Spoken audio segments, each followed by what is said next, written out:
Hello and welcome to my first Chatty Draw of me. I'm Hutch Hutch Hutch and today we're going to be drawing some spring lambs.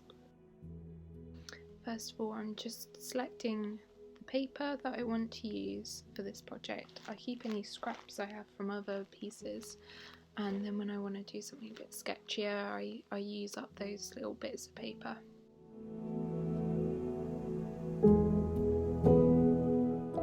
So the theme of this draw with me today is talking about the goals and what I want to achieve by recording my artistic process. I think it's really important to keep a record of how your art style changes and how your artistic process changes. I've been keeping a record on Instagram, however I find that pictures don't tell enough of a story. If you'd like to follow me on Instagram, it's Hutch Hutch Hutching. I want to share what I'm doing as well because I enjoy other people sharing what they're doing artistically. Some of my favourite YouTube videos are studio vlogs. Put a comment down below of any small creators like me who you think I should check out. Some of the big ones like Sinead Barton, it feels like you're sitting down with a friend. That's the kind of content I hope to create, where people can watch my videos and it'll be like sitting down with a friend. So now that I'm happy with the sketch, I'm going to be moving on to the ink. I'm using this fresh drawing ink. I'm not sponsored or anything, and I've put it into this little dropper. This means that I don't waste any product. Frisk is really opaque, so I water it down. One of the hard things when watering it down is getting the transparency level right, the darkness, the tones right. So I have this little test piece of paper which has been very well used that I'm using to test how dark it is. I went in a bit dark there still, so I watered it down even more. I'm just applying kind of a liberal wash over the lambs, trying to capture the movement more than anything else.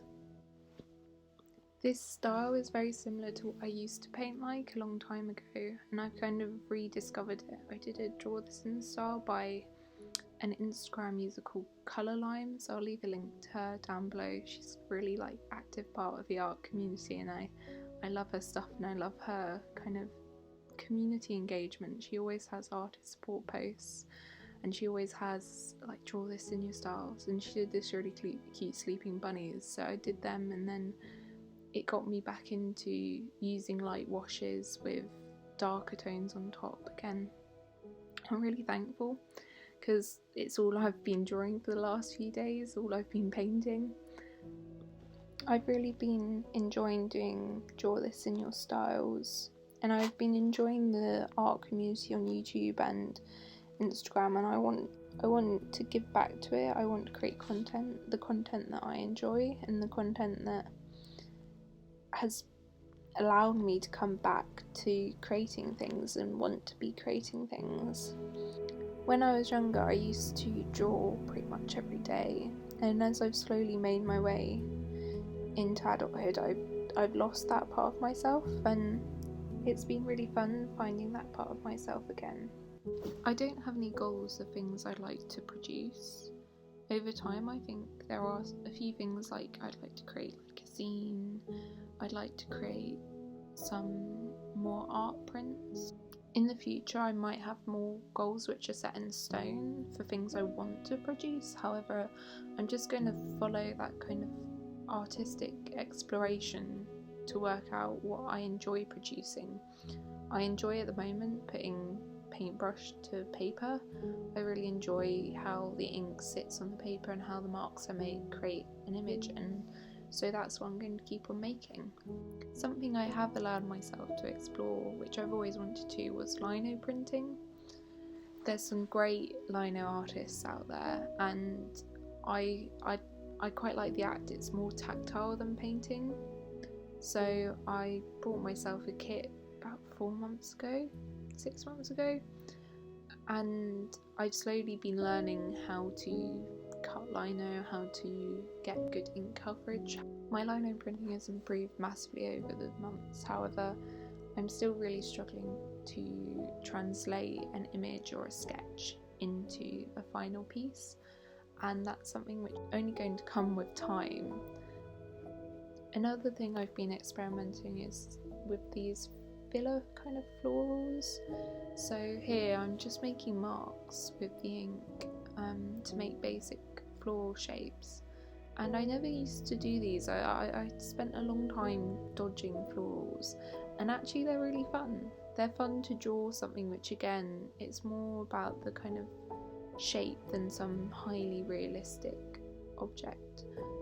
I'm always wowed by really realistic drawings, and I think that it's a real talent to be able to draw realistically.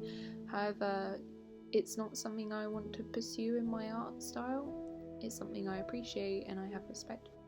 What I would like to pursue is creating a style and developing that style.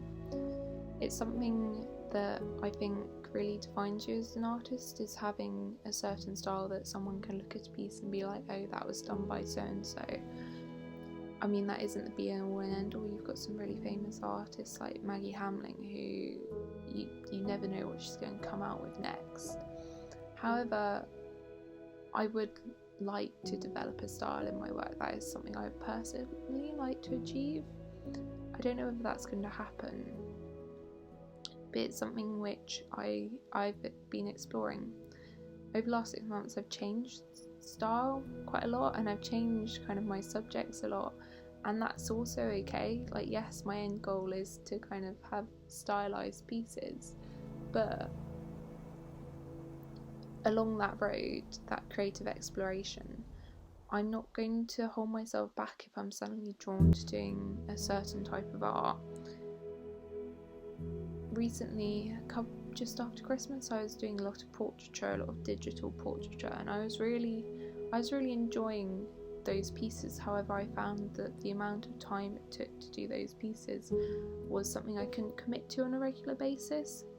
I have a busy life, I have a normal job, I have other hobbies, and I have friends, and I couldn't commit the amount of time that I wanted to commit to be able to create the pieces I wanted to create, and that was really frustrating to me. I think Catnip said a really great thing about how as artists you have very high standards, and one of the most frustrating things is when your own art doesn't meet those standards. And it doesn't meet those standards because you haven't spent enough time, or you don't have enough time to spend creating.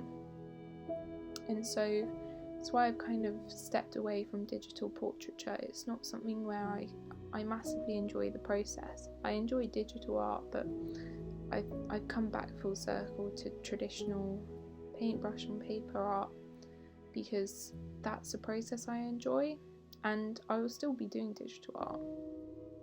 And again, it's something which, as an artist, you've got to go on that discovery yourself. Turns out you might really enjoy gouache, but until you try gouache, you'll never know.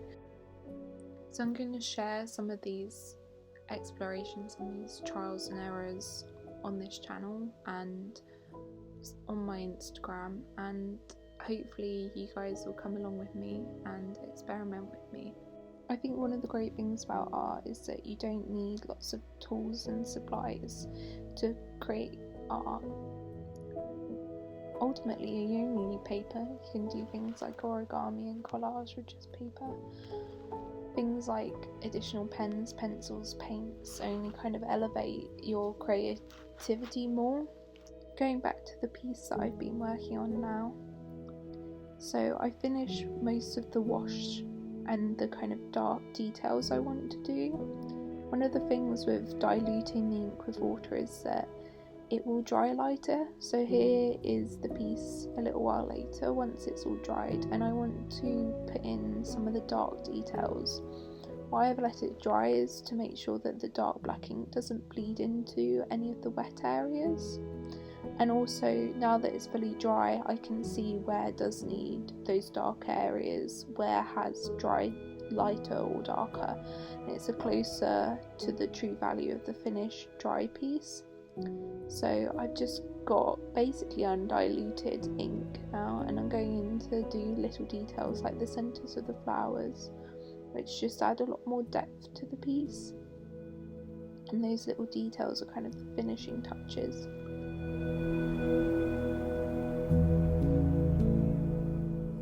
you're sitting watching this video and you've wanted to draw something or create something and you've not had the confidence to do it, I beg you now to go and get a piece of paper and a pen and just draw some lines. Create something abstract. It doesn't have to be a drawing of the thing, or you could do a drawing of the thing. Draw something that's next to you, like a mug, a cup of tea, and just create. That's something which I wish I had started to do earlier. But also don't feel guilty for not having started earlier. I think there's like those classic online cheesy proverbs which is like, the best time to have planted a tree was 20 years ago, but the second best time is now. And if you're sitting here wanting to draw, wanting to create art, then just do it. Just start now. So I'm nearly finished this piece. There's the last little bits of dark dots I'm putting in. The little kind of dots I'm doing now are just kind of filler, but I find that they kind of help with the like hurried movements of the lambs and kind of add to the feel of the piece. They aren't anything in particular, but they're just little accents that add to the feel. And finally the last little dark bits on the lambs themselves. So this piece is nearly done. I just want to say thank you for sticking around, listening to me. I'm probably also going to do some of my lino cut experiments. They won't always all go to plan. That's part of the fun. And it's finished. They're very cute little lambs. It's just a small sketchy piece.